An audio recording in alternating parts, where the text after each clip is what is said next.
If you are following the exact same path as your friends, you are walking into a trap. Here is the mathematical proof that being normal will guarantee you stay poor. Whoa, hold on a second. A trap? That's an incredibly aggressive way to put it. The path that most people are on, college, a decent job, buying a house, that's not a trap. That's the foundation of a stable life. It's what our parents, our grandparents worked for. It's held up as the responsible thing to do for a reason. For millions of people, it has worked. It delivers a predictable, pretty stable life. So where's this mathematical proof you're talking about? Because most people I know are doing okay on that path. It feels like the rear trap, the path filled with landmines and a near certainty of failure, is the contrarian one. You see, that feeling of safety, that's the bait. That's the most dangerous part of the whole setup. The herd's path isn't designed for your maximum success. It's designed for the stability of the system. It's engineered to produce consensus results, which by definition are average. The math is actually brutally simple.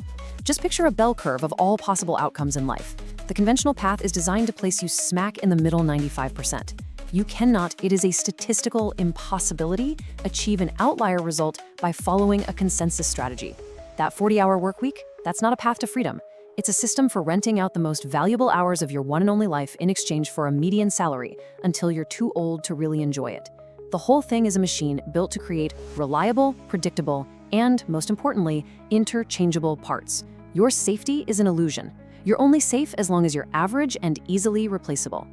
Well, that feeling of safety is so powerful, it's almost intoxicating. When all your smartest friends are rushing off to law school or getting jobs at the same top consulting firms, it doesn't feel like a cognitive bias. It feels like a really strong data signal telling you this is the right way to go. But what you're doing is outsourcing your own critical thinking to the herd at the exact moment it matters most. That feeling of safety is based on this deeply flawed logic. If everyone is doing it, it must be right. But that is the exact same logic that led the world's biggest banks to load up on billions of dollars of subprime mortgage bonds that were rated AAA, the safest investment possible. The social proof was overwhelming. The rating agencies, the other banks, the regulators, everyone agreed they were safe, but they were just packaged garbage waiting to blow up the entire global economy.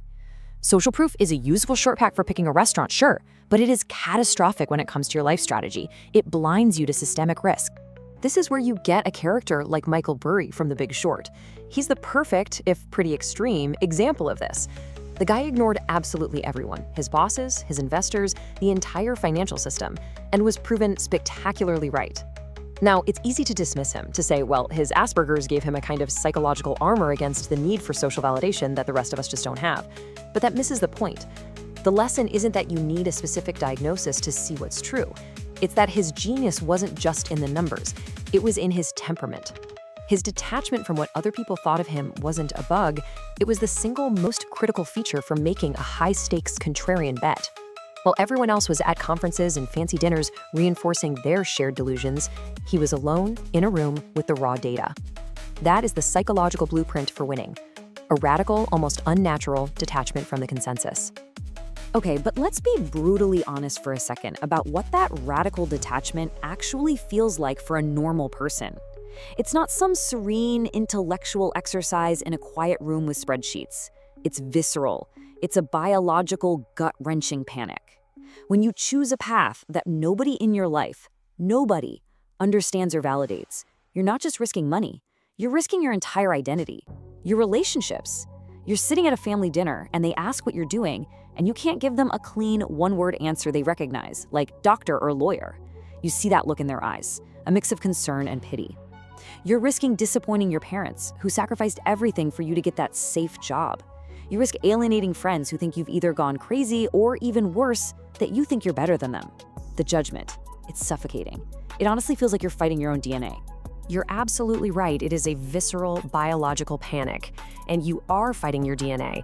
That fear of judgment, that knot that ties up your stomach when you know you're letting your family down, the sting of being left out, that nagging voice in your own head screaming that you're a fraud, that's not a personal failing. It is a feature, not a bug, of our evolutionary hardware. That feeling is a literal chemical reaction, cortisol, adrenaline flooding your system, a response designed for a world that doesn't exist anymore. Just acknowledging the biological reality of that fear is the first critical step. You have to understand what the enemy is.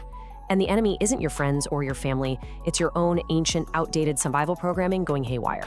What this all means is that our brains are running on software that was coded for the Paleolithic era. For hundreds of thousands of years, conformity was survival, full stop. If you were in a hunter-gatherer tribe and you disagreed with the group about where to hunt, you could be cast out. Being alone on the savannah meant you were dead. A predator would get you or you'd starve. So your brain evolved this powerful, non-negotiable circuit that makes social exclusion feel exactly like a death threat. That ancient alarm bell is what's ringing in your head today when your dad questions your career choice. The industrial age just reinforced that. Conformity led to a stable factory or office job. But now, in the information age, that same survival instinct leads directly to wealth destruction. The biggest opportunities are in the asymmetrical bets that the herd, by its very nature, cannot understand or approve of. Your biological instinct for safety is now the primary obstacle to your success. You're running Paleolithic software on modern hardware, and it's causing a critical system error. Okay, but let's follow that logic all the way to the end. Let's say I do it. I manage to override this ancient programming. I fight my own biology, I endure years of judgment from everyone I care about, I make the lonely bet, and I win. What's the prize? According to Burry himself, the victory was completely hollow. He was right, he made a fortune for his investors, but he went through years of absolute torment, lawsuits, and total professional isolation. So the contrarian path doesn't just feel like death on the way up, it feels like an empty defeat even when you get to the summit. You win and you're just miserable and alone. What is the point of being right if the cost is a victory that feels worse than losing? This right here is the most important distinction we can make, and it's the beginning of the actual solution. You are conflating isolation with independence. They are not the same thing.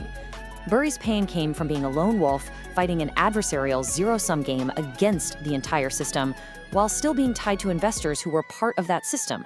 That is a guaranteed recipe for misery. True, sustainable contrarianism isn't about being a lone wolf. It's about finding a new pack, a different one that's playing a completely different game with different rules. The first step is to stop seeking validation from the old herd. That pain of judgment you feel, it isn't a permanent state.